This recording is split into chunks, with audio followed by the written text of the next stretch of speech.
श्री भक्तमाल में द्वादश प्रधान भक्तों में मनु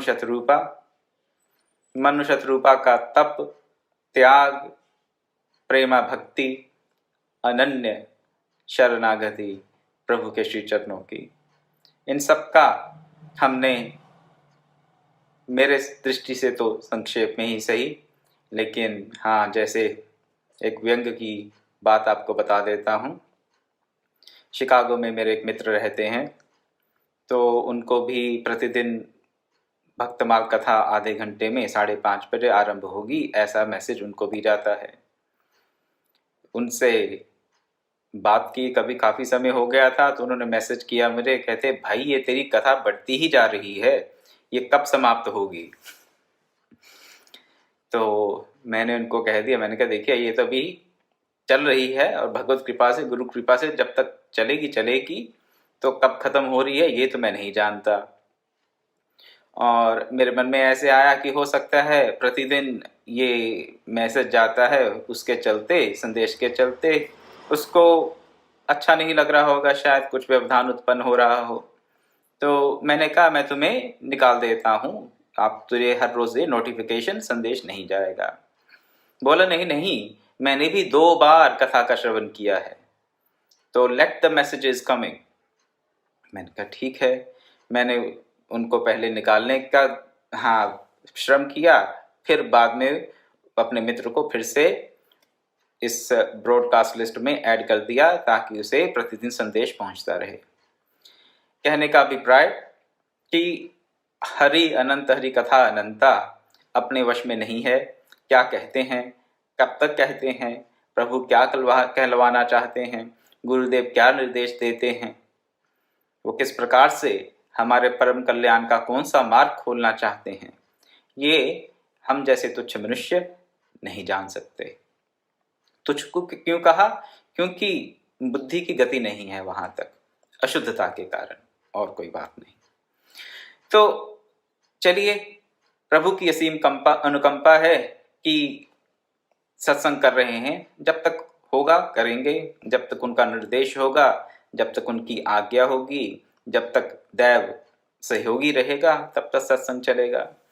हाँ, तो मेरी दृष्टि से तो बात ये रख रहा था आपके सामने कि बहुत संक्षेप में हमने मनु शतरूपा जी के तप का, त्याग का, वानप्रस्थ का और उनके प्रभु प्रेम का हमने श्रवण किया, मनन चिंतन किया।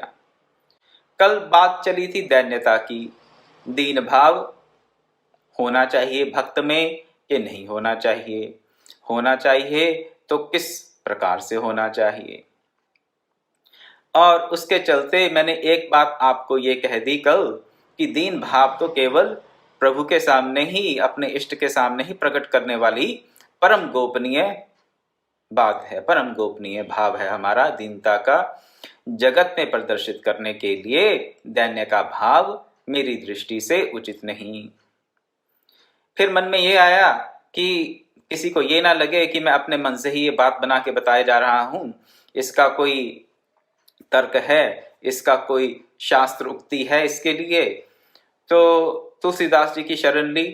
तुलसीदास जी कभी भी अपने भक्तों को, अपने अनुयायियों को, उनके जो श्रोता हैं, उनके जो वचन पढ़ने वाले हैं, उनको कभी भी निराश नहीं करते। बड़े कौतुकी संत हैं और बड़े दयालु भी।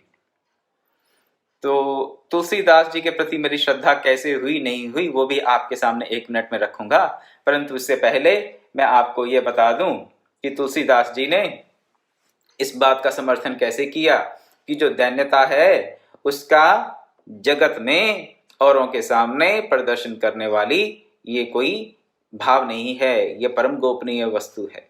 ये आपके सामने रख रहा हूं।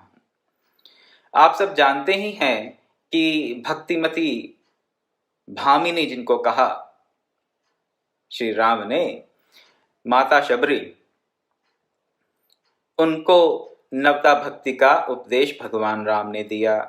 जब पंपासर के जाने से पहले उन्होंने शबरी जी के आश्रम में, जो कि उनके गुरु का आश्रम था, मतंग महर्षि का आश्रम था, उनकी आश्रम में ही शबरी रुकी रहीं, ये सोच करके कि प्रभु राम आएंगे और उनको दर्शन प्राप्त होंगे। वैसे तो वो भी अपने गुरु के साथ ही परम धाम को चले जाना चाहती थीं, लेकिन मतंग ऋषि के गुरु के वचनों को सुनकर वो वहां पर रुकी रहीं। वहां पर वो अपनी साधना करती रहीं, ऋषि के आश्रम में ही अकेली। और प्रभु श्री राम जब आए तो उन्होंने नवधा भक्ति का उपदेश दिया। ये नवधा भक्ति जो है श्री रामचरितमानस में जो हम पाते हैं, ये नवधा भक्ति जो और जो पढ़ते हैं हम श्रीमद् भागवत में, इसमें हाँ ऊपर से देखेंगे तो थोड़ा अंतर लगता है। चलिए उसमें अंतर है या नहीं है वो बात की बात है, वो और विषय हो जाएगा तो उस पर नहीं बोलेंगे। लेकिन जहाँ पर जिस नवधा भक्ति की बात मैं अभी कर रहा हूँ, ये श्री रामचरितमानस की नवधा भक्ति है, ना कि श्रीमद् भागवत की नवधा भक्ति। श्रवणम कीर्तनम वो नहीं।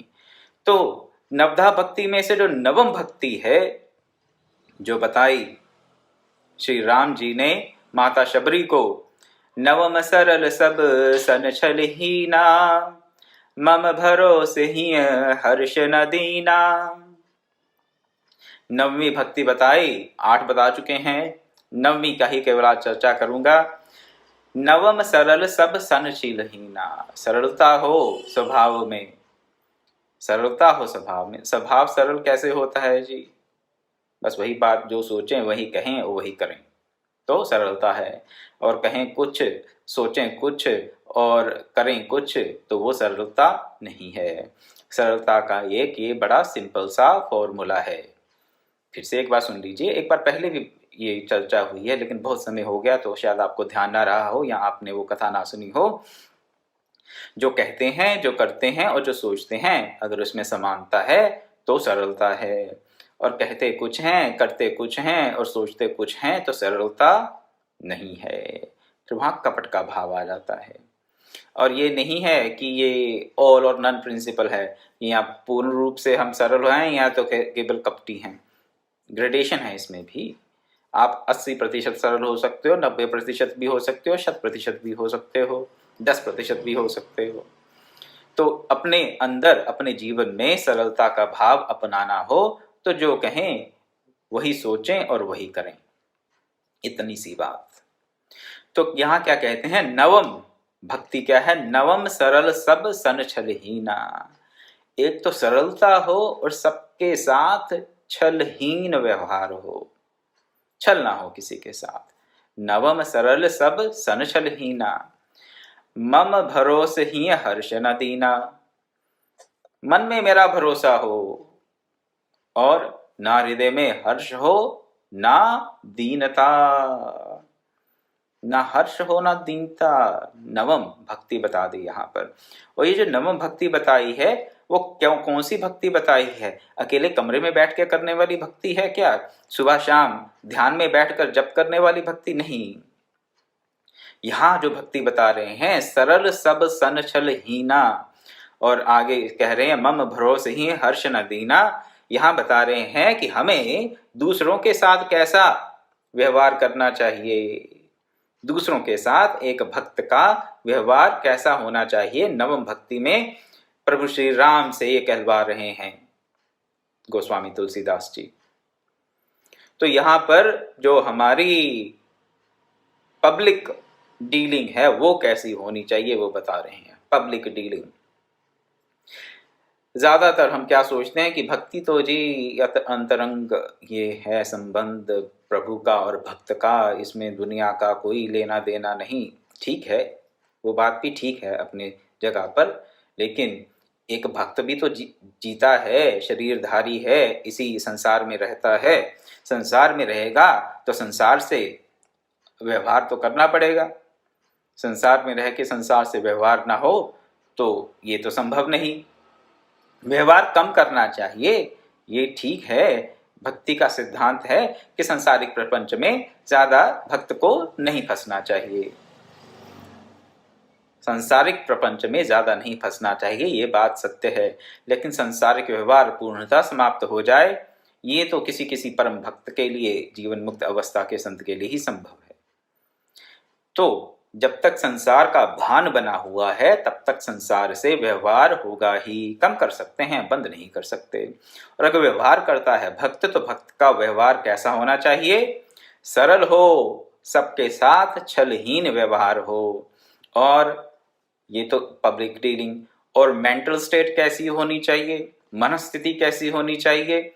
मम भरोसे ही हर्ष ना दीना। मेरा भरोसा हो, मेरा मतलब प्रभु राम कह रहे हैं मेरा भरोसा। तो प्रभु का अपने इष्ट देव का भरोसा हो। जो भी इष्ट देव हैं, राम कृष्ण शिव शक्ति पार्वती काली दुर्गा, जो भी हैं आपके इष्ट देव, उस इष्ट देव का आपको भरोसा हो हृदय में, और ना हर्ष हो ना दीनता हो। पब्लिक डीलिंग में मन भी तो जाएगा। संसार से व्यवहार करेंगे तो मन से ही व्यवहार करेंगे। तो उस वक्त मनस्थिति कैसी होनी चाहिए? भरोसा किसका हो? संसार का ना हो। जिससे व्यवहार हो रहा है उसका भरोसा ना हो। व्यवहार करें संसार के साथ, जितना कम हो उतना उचित, लेकिन जितना करना पड़े उतना करें। सरल व्यवहार करें, सरल रहें, छल ना करें किसी के साथ। और भरोसा किसका रखें? इष्ट देव का। इष्ट देव का भरोसा रखें। और मन में क्या हो? इष्ट देव के भरोसे के साथ साथ, भरोसा मतलब अनन्य भक्ति, उसी का ही आश्रय है। कहने के तो हम कह देते हैं कि उसी का ही, प्रभु का ही आश्रय है। कहने में तो हाँ बहुत कुछ कह देते हैं हम लोग, तो वो अलग बात है। लेकिन चलिए, हाँ एक बार प्रसंगवश एक बात याद आ गई तो बता देता हूँ आपको। एक बार विदेश में मैं यात्रा कर रहा था, तो अब ऐसा वेश बना के जाते हैं कहीं, तो लोगों को थोड़ा उत्सुकता तो होती है कि ये व्यक्ति कौन है, ये कैसी वेशभूषा है, कहाँ का है। तो जिन लोगों को तो भारतीय सनातन धर्म का थोड़ा ज्ञान है वो तो पहचान जाते हैं। लेकिन कुछ कुछ क्या, बहुत लोग हैं आज भी संसार में जिनको भारतीय जीवन पद्धति के बारे में कुछ भी पता नहीं है। और मेरा प्रयास यही रहता है कि उन स्थानों पर यथासंभव जाया जाए और उन लोगों को भारतीय सनातन परंपरा से अवगत कराया जाए जो इसके बारे में कुछ भी नहीं जानते। ऐसे ही किसी एक स्थान विशेष से मैं दूसरे स्थान विशेष जा रहा था, और यात्रा करते करते मेरे साथ एक व्यक्ति बैठे। तो वो, उस क्षेत्र में तो लोग वैसे इंग्लिश बोलते नहीं हैं, लेकिन ये व्यक्ति विदेशों में इन्होंने कार्यरत थे तो ये इंग्लिश जानते थे। तो मेरे से पूछने लगे कि व्हाट डू यू डू, आप करते क्या हो? क्योंकि समझ नहीं पा रहे थे कि ये व्यक्ति का ये हुलिया ऐसा है, ये क्या है। कुछ उनके मन में बहुत सी भ्रांतियां और बहुत से प्रश्न उठ रहे थे। तो मुझसे पूछते हैं व्हाट डू यू डू, कि आप करते क्या हो? मैंने उनको कहा कि मैं तो इस संसार का सबसे आसान काम करता हूँ। I do the simplest and the easiest job of the world. कहते वो क्या? मैंने कहा दूसरों को ये बताना कि उनको क्या करना चाहिए, तो ये मेरा काम है। तो वो भी सुन के हंसने लगे। कहने का अभिप्राय कि कहने को तो हम बहुत कुछ कह देते हैं कि हाँ केवल प्रभु का ही आसरा है, लेकिन मन में भरोसा प्रभु का ही है केवल नहीं, बहुत चीज़ों का भरोसा रहता है। परिवार का, बूढ़े हो जाएंगे तो कौन देखेगा, बीमार हो जाएंगे तो कौन पूछेगा। नहीं, तब ये मन में नहीं आता कि हाँ, वैसे कह देते हैं कि ईश्वर का भरोसा है, लेकिन फिर मन में आता कि हो सकता है हमारे बच्चे पूछें, बच्चे अच्छे निकलें तो हमें पूछें, हमारा बुढ़ापे का सहारा बने, या और कोई अपना भाई बंधु मित्र इत्यादि हम किसी के लिए करें तो वो हमारे लिए करें। इस प्रकार के मन में हमारे कई प्रकार की बातें प्रपंच चलते रहते हैं। लेकिन कहने को हम क्या कह देते हैं? प्रभु का ही आसरा है जी, प्रभु का ही आसरा है जी। कहने में सरल है। चलिए, तो ये हो जाता है, छल भी हो जाता है, ऐसा कह दें, लेकिन मन में भरोसा हो।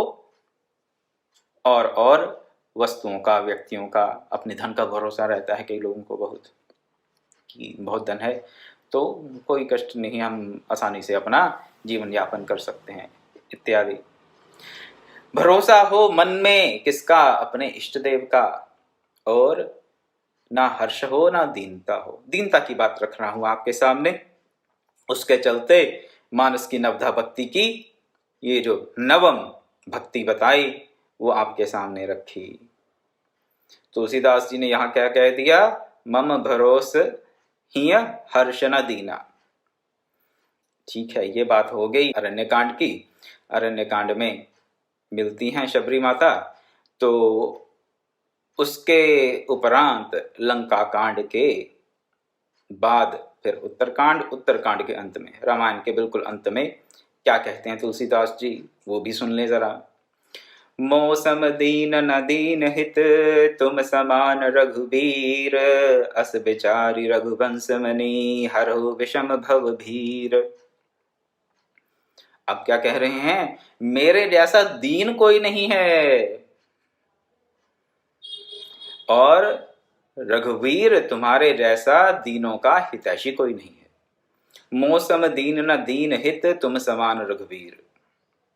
अब ये बात कह दी, पहले कह दिया नवधा भक्ति में, पहले भगवान राम से कहलवा दिया कि मन में ना हर्ष हो, ना दैन्य भाव हो, ना दीनता हो, ना हर्ष हो, और मेरा भरोसा हो। अब कह दिया क्या, मेरे जैसा दीन कोई नहीं और तुम्हारे जैसा रघुवीर दीनों का हितैषी कोई नहीं। तो विरोधाभास लगता है ना यहाँ पे कि ये तो कॉन्ट्राडिक्शन हो गई। पहले कह के तुलसीदास जी भूल गए क्या उन्होंने पहले क्या लिखा था रामायण में? नहीं, ऐसी बात नहीं है, वो लिख के भूल नहीं गए और इसलिए ऐसा नहीं कि वहां पे कुछ और लिख दिया और अंत में कुछ और लिख दिया रामायण के। बात समझने की ये है, जब वो नवधा भक्ति की नवम भक्ति की बात कर रहे हैं तो क्या कह रहे हैं कि हमारा जो व्यवहार है संसार के साथ कैसा होना चाहिए, एक भक्त का व्यवहार कैसा होना चाहिए। वहां पे दीनता को मना कर रहे हैं, वो न हर्ष न दीना, दीनता का निषेध कर दिया। वहां पर दीनता कहाँ दिखा रहे हैं, वो रघुवीर के सामने, अपने इष्ट देव के सामने।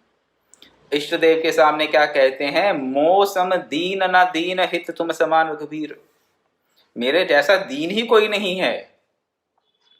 देखिए, पहले कहते हैं हर्ष ना हो, दीन ना हो, दीनता का भाव ना हो संसार के व्यवहार के लिए, परंतु जब इष्ट देव से बात करें, अपने परम प्रभु से बात करें, वार्तालाप करें, प्रार्थना करें, तो यही समझें कि मेरे जैसा दीन तो कोई है ही नहीं, और हे प्रभु तुम्हारे जैसा दीनों का हितैषी कोई है ही नहीं। तो दैन्यता का भाव, ये बातें मैंने आपके सामने इसलिए रखी क्योंकि कल मैंने ये कह दिया था कि दीनता का भाव इस जगत में प्रदर्शन के लिए नहीं है। दीनता का भाव परम गोपनीय भाव है भक्त के लिए, और वो केवल और केवल अपने इष्ट देव के सामने ही उसे प्रकट करना उचित है, मेरी दृष्टि में भी, और जहाँ तक मेरी समझ काम करती है तुलसीदास जी की दृष्टि में भी। उसके लिए आपको दो उक्ति दे दी गई, नवधा भक्ति से और उत्तरकांड के उत्तर में, अंत में जो उन्होंने कहा, मौसम दीन न दीन हित तुम समान रघुवीर। तो दैन्यता का भाव हो, प्रदर्शन ना हो। जब व्यवहार करें तो ना दीनता हो, ना हर्ष हो, भरोसा हो, बस किसका, अपने इष्ट देव का। अनन्य गति को स्वीकार करें। और हम देखते हैं कि मनु और शत्रुपा जी ने भी उस अनन्य गति को स्वीकार कर रखा है। अब दीनता की बात चली है तो एक दो बातें और रख दें। एक श्लोक प्रचलित है, काफी सदियों से प्रचलित है, कहां से आया हम नहीं जानते, लेकिन प्रचलित है। भगवत्पाद आदि गुरु शंकराचार्य जी के समय भी वो प्रचलित था और आज भी वो सुनने को मिल जाता है, लेकिन हम जानते नहीं हैं कहाँ से उस श्लोक कहाँ से आया, इसका मुझे तो पता नहीं चला। किसी को पता हो तो अवश्य मुझे बताए। श्लोक ये है, पापोहम पाप कर्मा हम पापात्मा पाप संभव, त्राहि मां पार्वतीनाथ सर्व पाप हरो हरः। पापोहम पाप कर्मा हम पापात्मा पाप संभव त्राहि माम पार्वती नाथ सर्व पाप हरो हर। इसको कई बार दीनता के भाव में लिया जाता है। अब इसका अर्थ क्या है? मैं पाप हूँ, मैं पाप कर्म करने वाला हूँ, मैं पापात्मा हूँ, पाप से मेरी उत्पत्ति हुई है, और आप सब पाप हरने वाले पार्वतीनाथ शंकर भगवान, मैं आपकी शरण में हूँ, मेरा उद्धार कीजिए। क्या कहता है प्रार्थना करने वाला? इस श्लोक में क्या कह रहे हैं? मैं पाप हूँ, पाप कर्म करता हूँ, मैं पापात्मा हूँ, और पाप से ही मेरी उत्पत्ति हुई है। पाप से उत्पत्ति हुई है, पापात्मा हूँ, पाप कर्म ही करता हूँ, मैं पापी हूँ। तो अपने सब संबंधी, सब संबंध, अपना अस्तित्व पाप बता दिया इस श्लोक में। और लोग सोचते हैं कि दीनता का भाव है। दीनता का भाव है कि मैं पापी हूँ, मैं पापी हूँ, मैं, हाँ, अपने आप को गालियां देना दीनता का भाव है क्या? चलिए, यहाँ पर एक प्रसंग है भगवत पाद शंकराचार्य जी का ही। ये ज्योतिर्मठ, जैसे कि जोशी मठ कहा जाता है आजकल, वहाँ का प्रसंग बताया जाता है। हमने गुरुमुख से सुना है कि वहाँ पर मंदिर में कोई आए और उन्होंने भगवान के आगे, हाँ, नतमस्तक हुए, प्रणाम किया। प्रणाम करने के साथ ही ये श्लोक बोल दिया, क्या? पापोहम पाप कर्माहम पापात्मा पाप संभव त्राहि माम पार्वतीनाथ सर्व पापो हर हर। और ये श्लोक, बड़े कोई अच्छे विद्वान थे वो, नाम मैं नहीं जानता। तो वहाँ पर मंदिर में प्रणाम करके ये श्लोक कहने के पश्चात उन्होंने कहा कि हमें भगवत पाद शंकराचार्य जी से मिलना है, हम उनके दर्शनों के अभिलाषी हैं। तो शंकराचार्य जी तो वहाँ बैठकर सुन रहे थे, देख रहे थे कि क्या हो रहा है, ये व्यक्ति क्या कह रहे हैं। शंकराचार्य जी ने उनकी सेवा में जो भी उपस्थित थे उनसे कह दिया कि उनसे कहिए कि मैं पापात्मा से मिलने का इच्छुक नहीं हूँ। अब इतनी बात कह दी सेवक ने तो उनको बहुत गुस्सा आया कि वो कैसे जान लिए कि मैं पापात्मा हूँ। गुस्सा आ गया, एकदम से आग बबूले हो गए कि मुझे पापात्मा कह दिया। तो शंकराचार्य जी ने फिर संदेश भिजवा दिया कि अभी आप ही तो कह रहे थे मंदिर में कि मैं पापात्मा हूँ, पाप से ही मेरी उत्पत्ति हुई है, मैं पापी हूँ और पाप से ही पाप कर्म ही करने वाला हूँ। तो उनको थोड़ी फिर ग्लानि हुई। तो बात ये, कहने को तो हम कह देते हैं, प्रभु के सामने भी जाकर कह देंगे, मंदिर में जाके कह देंगे, लेकिन अगर कोई हमें पापी कह दे, दुराचारी कह दे, तो फिर क्या होगा? आग बबूला हो जाएंगे। अरे तेरी इतनी हिम्मत, तू मुझे जानता नहीं है, तू मुझे पापी कहता है, मुझे पापात्मा कहता है। भैया आपने खुद ही कहा था। नहीं, वो तो अलग बात है, लेकिन तुम कौन होते हो कहने वाले? अरे तुम कौन होते हो कहने वाली, ऐसा मन में भाव आ गया तो फिर दीनता कहाँ गई भाई? दीनता कहाँ गई? दीनता तो नहीं रही। फिर सौम्य कहाँ रहा स्वभाव का? भक्त का स्वभाव तुम कौन होते हो कहने वाले, ऐसा स्वभाव भक्त का होना नहीं चाहिए। तो बात ये है, इस पे और भी बोल सकता हूँ, लेकिन केवल इतना कहूँगा कि अगर हम सही में प्रभु के सन्मुख हो जाते हैं तो पाप टिकते नहीं हैं। सही में अगर प्रभु के सन्मुख हो जाएंगे, श्री राम ने खुद कहा सुंदरकांड में, क्या कहा? सन्मुख होई जीव में सभी, जन्म कोटि अगनासी तभी। तो कोटि कोटि जो अग हैं, महापाप हैं, जन्मों जन्मांतरों के, वो सब नाश हो जाते हैं। और अपने आप को पाप से उत्पन्न, पाप संभव कहना, ये दीनता नहीं, ये तो अपने पूर्वजों का तिरस्कार है, पितरों का तिरस्कार है, अपने कुल का तिरस्कार है और अपने गोत्र का तिरस्कार है।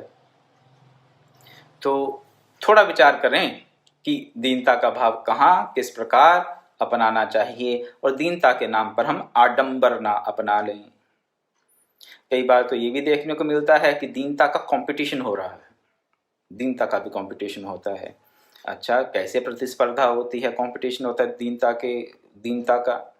जी, लोग ये निश्चित करना चाहते हैं दूसरों के सामने कि मैं सबसे अधिक दीन हूँ, और ऐसा मन में भाव आ जाता है कि ये व्यक्ति मेरे से ज़्यादा दीन कैसे हो गया, मैं तो सबसे दीन हूँ। दीनता की प्रतिस्पर्धा हो रही है। प्रतिस्पर्धा और दीनता क्या दोनों साथ में टिक सकते हैं?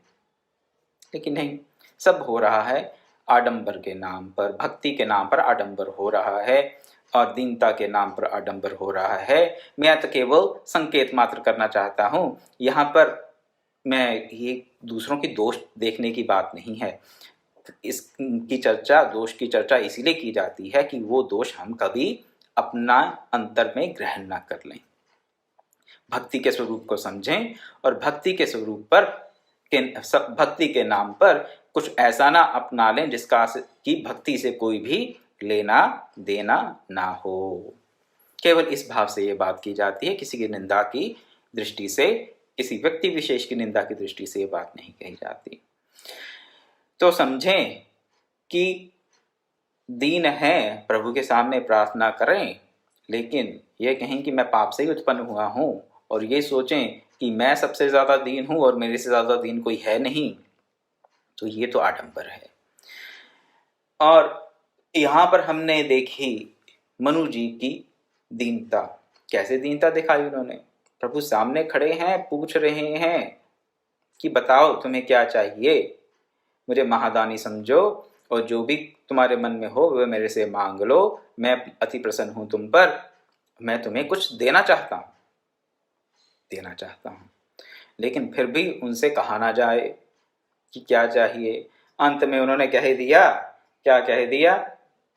यही, दानी शिरोमणि कृपा निधि, नाथ कहूँ सती भाव, चाहूं तुम्ही समान सुत, प्रभु सन कवन दुराव। हे दानी शिरोमणि, तुमसे मैं सत्य कहता हूं, तुम प्रभु हो, प्रभु से क्या छुपाना।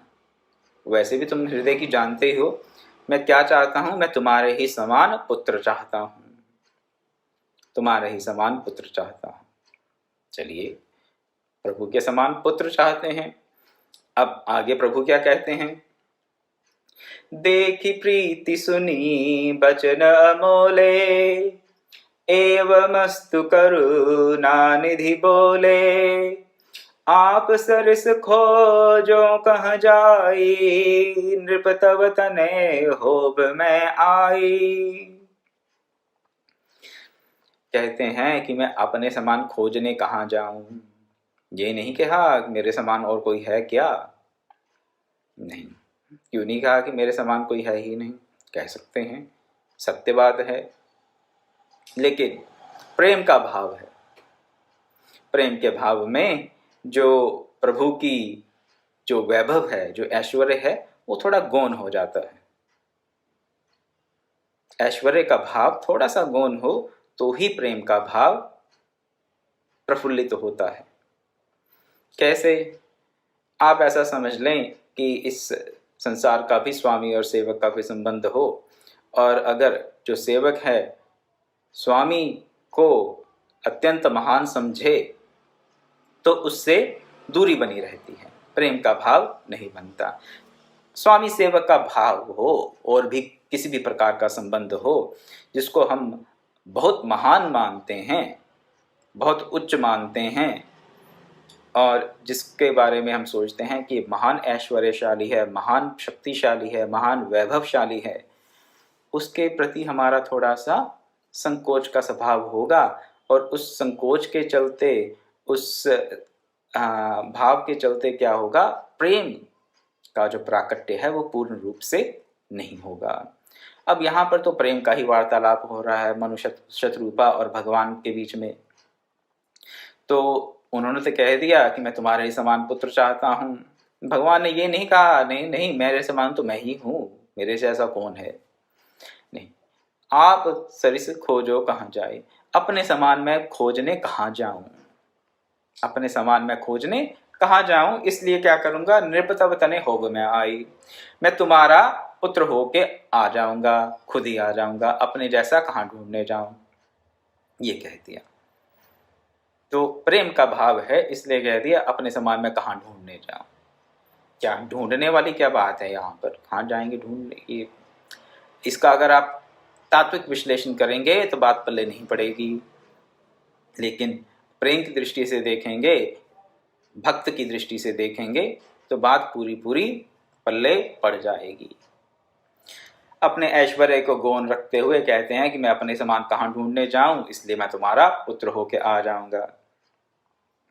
आगे सतरूपा जी बोलती हैं क्या, सतरूप ही बिलो की कर जोरे, देवी मांग बर जो रुचि तोरे, जो बरनाथ चतुर नृप मांगा, सोई कृपाल मोहि अति प्रिय लागा। प्रभु ने देखा कि शत्रुपा जी भी हाथ जोड़े खड़ी हैं सामने। देख के क्या कहते हैं, देवी जो तुम्हारी रुचि हो वो वर मांग लो।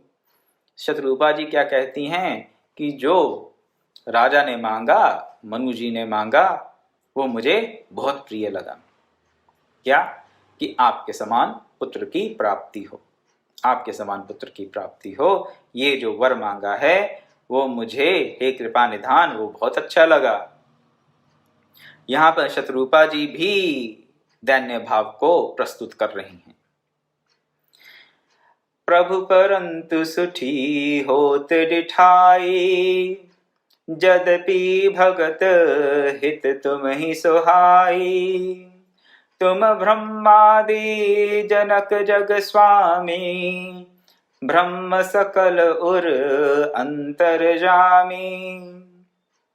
कहते बहुत डिठाई हो रही है। डिठाई क्या हो रही है कि आपको हम पुत्र रूप में प्राप्त करना चाहते हैं। किसको?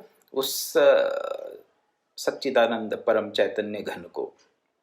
सच्चिदानंद परम चैतन्य घन को हम क्या करना चाहते हैं? पुत्र के रूप में प्राप्त करना चाहते हैं। बड़ी डिठाई हो रही है। डिठाई क्यों हो रही है? कह रहे हैं कि आप तो ब्रह्मा आदि के भी पिता हैं, जिससे सब कुछ उत्पन्न होता है, जो सृष्टि करता है, जिससे सबका उद्गम है, जिससे सब उत्पन्न हो रहा है, उसको कह रहे हैं कि आप हमारे पुत्र बन जाओ। ये डिठाई हो रही है। लेकिन साथ ही साथ शत्रुपा जी ये भी कहते हैं कि आपको भक्तों की डिठाई अच्छी लगती है। भक्त प्रेम पूर्वक कुछ याचना करते हैं, मांग करते हैं, तो वो जो डिठाई होती है वो आपको अच्छी लगती है। इसलिए डिठाई हो तो रही है, लेकिन आप इसको अच्छा ही मानेंगे। सकाम भक्ति नहीं है ये, फिर से एक बार मैं बोल दूं यहाँ पर, निष्काम भक्ति है। मांग भी रहे हैं और फिर भी निष्काम है।